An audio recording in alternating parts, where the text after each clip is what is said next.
الحمد للہ وحدہ والصلاة والسلام علی من لا نبی بعد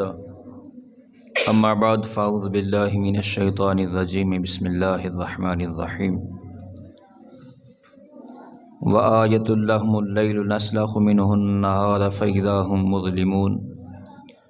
والشمس تجری لمستقر لها ذلك تقدیر العزیز العلیم والقمر قدرناه منازل حتى عاد كالأرجون القديم لا الشمس ينبغي لها أن تدرك القمر ولا الليل سابق النهار وكل في فلك يسبحون صدق الله مولانا العظيم الصلاة والسلام عليك يا سيدي يا رسول الله وعلى آلك وأصحابك يا سيدي يا حبيب الله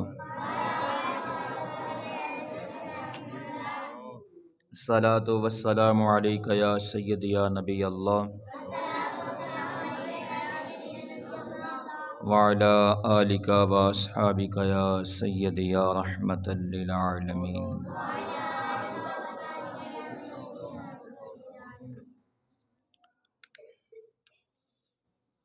حمد و صلات کے بعد معزز حاضرین و سامعین، آج ہم سورہ یاسین کی آیت نمبر 37 سے آیت نمبر 40 تک پڑھیں گے۔ پہلے ان آیات کا روابط جو ہے وہ ذہن نشین کر لیں۔ ان آیات کریمہ سے پہلے پچھلی آیات میں اللہ رب العزت نے ایک اپنی نشانیاں بیان کرتے ہوئے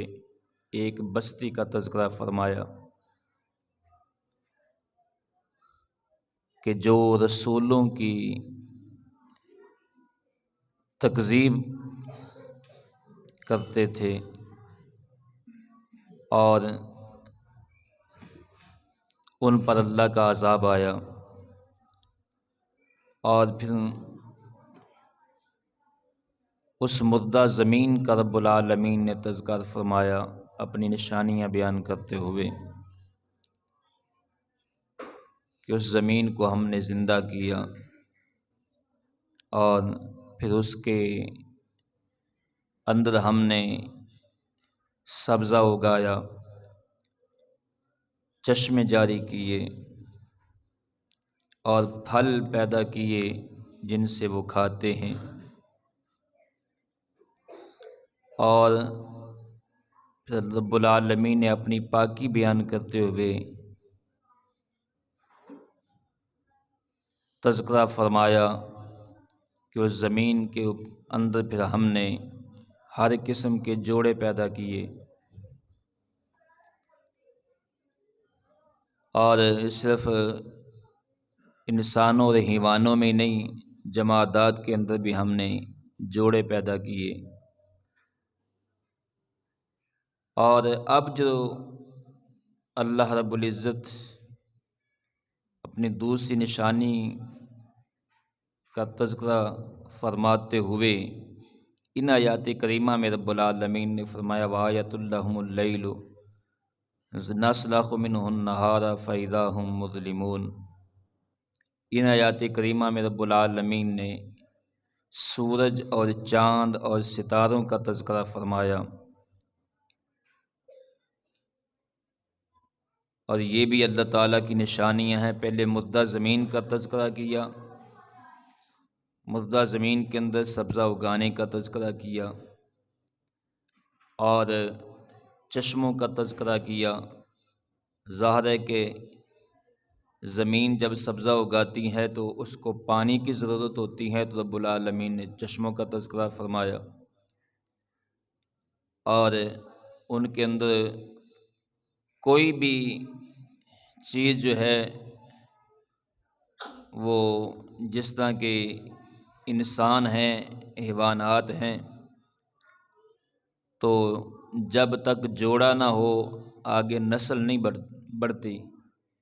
اس طرح رب العالمین نے ان کے جوڑوں کا تذکرہ فرمایا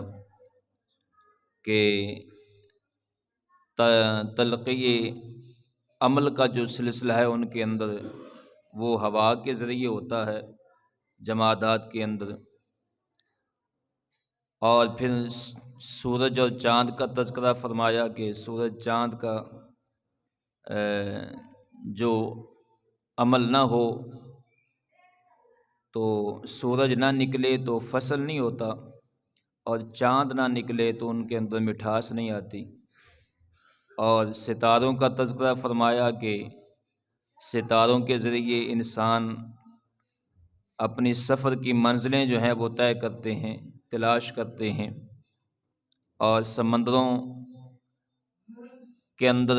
اور خلا کے اندر ستاروں کے ذریعے ہی جو ہے وہ سفر تلاش کیا جاتا ہے، منزل تلاش کی جاتی ہے۔ تو اب رب العالمین نے ایک اور نشانی کا تذکرہ فرمایا آیت نمبر 41 کے اندر،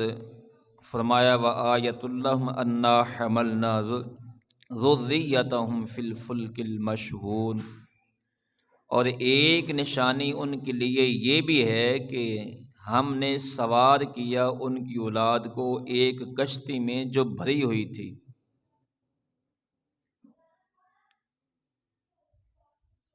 وَخَلَقْنَا لَهُم مِّن مِّثْلِهِ مَا يَرْكَبُونَ، اور ہم نے پیدا کی ان کے لیے اس کشتی کی مانند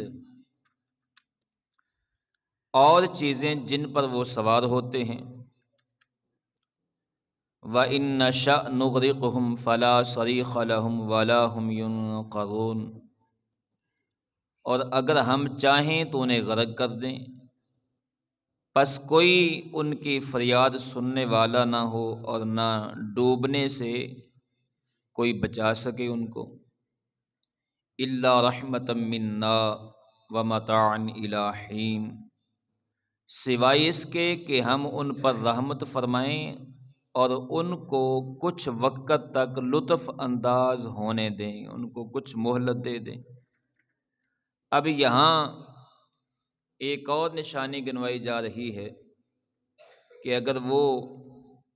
پچھلی نشانی تمہاری سمجھ میں نہیں آئی تو اب اس نشانی کو ذرا پڑھ کر دیکھو نا کہ وَآیَةُ اللَّهُمْ أَنَّا حَمَلْنَا ذُرِّيَّتَهُمْ فِي الْفُلْكِ الْمَشْحُونِ،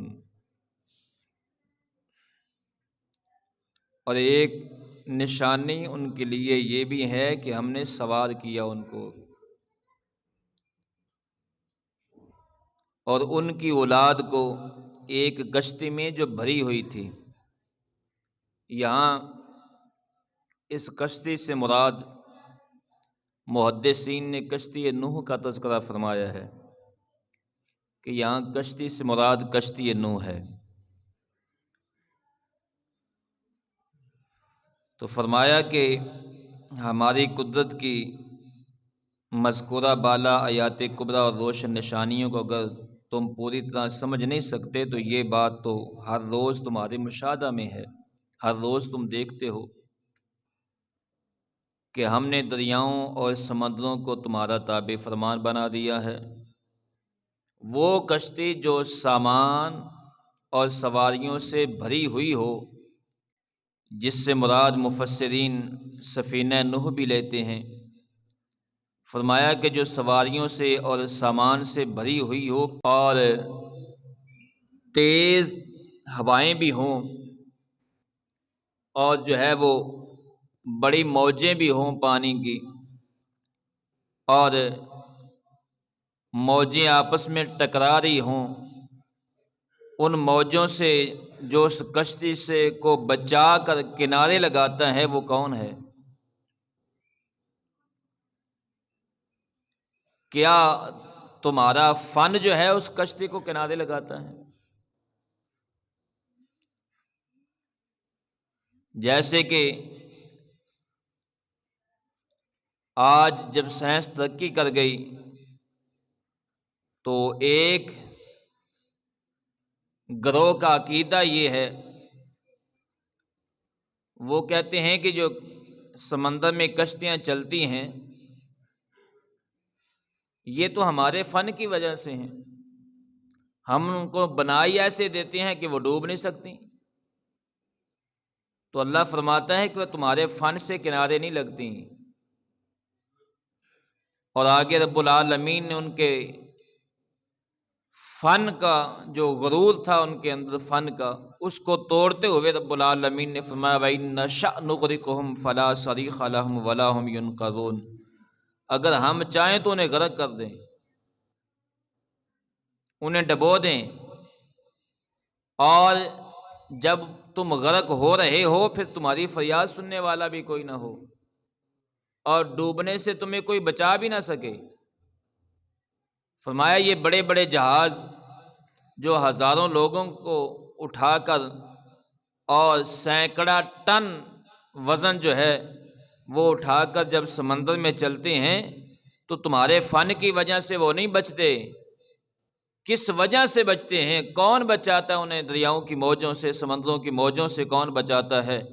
اور سمندر طوفان سے انہیں کون بچاتا ہے؟ فرمایا الا رحمتا منا، سوائے اس کے کہ ہم ان پر اپنی رحمت فرماتے ہیں، ہماری رحمت سے بچتے ہیں وہ۔ وَمَتَاعًا إِلَىٰ حِينٍ، اور اس لیے کہ ہم انہیں کچھ اور مہلت دے دیں، زندگی کے لطف اندوز ہونے سے، زندگی کے چند ایام اور گزارنے سے ہم جو ہے وہ انہیں مہلت دیتے ہیں کہ اور زندگی کے چند ایام گزار لیں، اور یہ ہماری رحمت سے ہوتا ہے۔ تمہاری جو ہے وہ تم جو محنت کرتے ہو اور تمہاری کامیابیوں کی وجہ سے نہیں ہوتا، یہ تو فقط ہماری رحمت سے ہوتا ہے۔ اور انہی آیت کے حوالے سے عارفین فرماتے ہیں کہ اس کشتی سے مراد، عارفین فرماتے ہیں کہ مکہ بھری ہوئی کشتی میں انسان کو سوار کرنے سے مراد یہ ہے کہ اللہ تعالیٰ نے کفار کو دنیاوی عیش و آرام اور لذتوں کے سمندر میں سوار کر دیا ہے۔ کافروں کو اللہ نے دنیاوی عیش و آرام اور دنیاوی لذتوں کی کشتی میں سوار کر دیا ہے، اور مسلمان کو اللہ رب العزت نے احکام شریعت کی کشتی میں سوار کر دیا ہے۔ مسلمان تو اپنے محبوب صلی اللہ علیہ وآلہ وسلم کے طریقے کو اپناتے ہیں، وہ شریعت کی کشتی، شریعت کے احکام کی پابندی کی کشتی میں سوار ہیں، وہ تو شریعت کی پابندی جو ہے وہ چاہتے ہیں، اور اپنے اولیاء کو رب العالمین نے اپنے محبوب بندے کو، اپنے دوستوں کو، اپنے اولیاء کو اسرار حقیقت کی معرفت کے سمندر میں سوار کر دیا ہے۔ جو اللہ کے اولیاء ہیں وہ اسرار حقیقت کی معرفت تلاش کرتے ہیں اور ڈھونڈتے ہیں، اور فرمایا کہ نفسانی خواہشات کی موجیں ان کی خواہشوں سے ٹکراتی ہیں اولیاء اللہ کی خواہشوں سے۔ تو فرمایا جو احکام شریعت پر عمل کرنے کی کشتی میں سوار نہیں ہوتے، احکام شریعت پر عمل کرنے کی کشتی میں سوار نہیں ہوتے، یا جن کی کشتی ان کی خواہشوں کی موجوں سے ٹکرا کر ٹوٹ جاتی ہے وہ ڈوب جاتے ہیں۔ جو دنیا میں اپنی خواہشات کے پیچھے پڑ گئے، خواہشات کی کشتی میں سوار ہو گئے، اور پھر وہ ان کی خواہشات جب دنیاوی موجوں سے ٹکراتی ہے تو پھر وہ کشتی جو ہے وہ ٹوٹ جاتی ہے، اور پھر سوائے ڈوبنے کے اور کوئی چارہ نہیں ہوتا۔ اب ہم نے کرنا کیا ہے؟ ہم احکام شریعت کی کشتی پر سوار ہیں، اور دنیاوی موجیں جو ہیں یہ ہر طرف سے مسلمان کو گھیر رہی ہوتی ہیں، اور یہ دنیاوی طوفان جو ہیں ہر طرف سے مسلمان کو گھیرتے ہیں، اور مسلمان احکام شریعت کی کشتی میں سوار ہے۔ مسلمان کی کوشش یہ ہے ہونی چاہیے کہ وہ اپنی اس کشتی کو موجوں سے بچا کر، اللہ کا فضل مانگتے ہوئے موجوں سے بچا کر جو ہے وہ اب کنارے لگائے، اور دنیا سے جاتے ہوئے اپنا ایمان سلامت لے کر جائے۔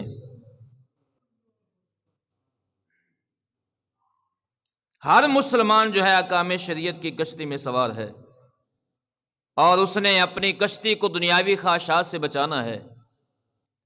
تو یہ ہوگا کیسے؟ وہ اپنے فن پر غرور نہ کرے، اپنی محنت پر غرور نہ کرے، اپنی عبادت و ریاضت پر غرور نہ کرے، بلکہ اس کشتی کو بچانے کے معاملے میں ہر وقت وہ اللہ رب العزت کے فضل کا طلبگار ہو، اللہ کی رحمت کا طلبگار ہو، اور یہی اس کی زبان پر ہو، الا رحمت منا، اے اللہ تیری رحمت سے بچ سکتے ہیں، تیری رحمت سے بچا جا سکتا ہے، ساتھ کوشش بھی رہے۔ تو فرمایا کہ ہم اپنی رحمت سے تمہیں بچاتے ہیں، ان کشتیوں کو بچاتے ہیں، اور جو دریاؤں میں بھی اور فضا کے اندر بھی، خلا میں بھی آج جو ہیں سائنس نے ترقی کی، جہاز چل رہے ہیں، یہ اللہ کی رحمت سے ہی ہیں۔ وَإِذَا قِيلَ لَهُمُ اتَّقُوا مَا بَيْنَ أَيْدِيكُمْ وَمَا خَلْفَكُمْ لَعَلَّكُمْ تُرْحَمُونَ، اور جب انہیں کہا جاتا ہے کہ ڈرو اس عذاب سے جو تمہارے سامنے ہے اور جو تمہارے پیچھے ہے، تاکہ تم پر رحم کیا جائے۔ یعنی پتہ چلا کہ جو اللہ کے عذاب سے ڈر گیا، اللہ کی ناراضگی سے ڈر گیا، اور اللہ کے عذاب سے ڈرتے ہوئے اس نے احکام شریعت پر پابندی کی، اور رسول اللہ صلی اللہ علیہ وآلہ وسلم کے طریقے کو اپنایا، اور نفسانی خواہشات کو جو ہے وہ پس پشت ڈال دیا، اپنے پاؤں کے نیچے رون دیا، تو پھر کیا ہوگا؟ لعلکم ترحمون، پھر اللہ ان پر رحمت فرمائے گا، اللہ ان پر رحم فرمائے گا، ان کے گناہوں کو اللہ بخش دے گا، ان کے رزق میں برکت ڈالے گا، ان کی اولاد میں برکت آئے گی، ان کے گھروں میں سکون ہوگا، اور سب سے بڑھ کر اللہ کی رحمت یہ ہے کہ اللہ اس کی بخشش فرما دے گا۔ تو اللہ رب العزت کی بارگاہ میں دعا ہے، اللہ رب العزت مجھے اور آپ احباب کو احکام شریعت کی پابندی کرنے کی توفیق عطا فرمائے، اور یہ جو احکام شریعت کی کشتی پر اللہ رب العزت نے ہمیں سوار کیا ہے، اس کشتی کو رب العالمین اپنی رحمت سے دنیاوی خواہشات کی موجوں سے بچائے، اور دنیاوی خواہشات کی موجوں سے بچا کر اللہ رب العزت اس کشتی کو خیریت سے کنارے لگائے۔ آمین ثم آمین، وما علیہ الا البلاغ المبین۔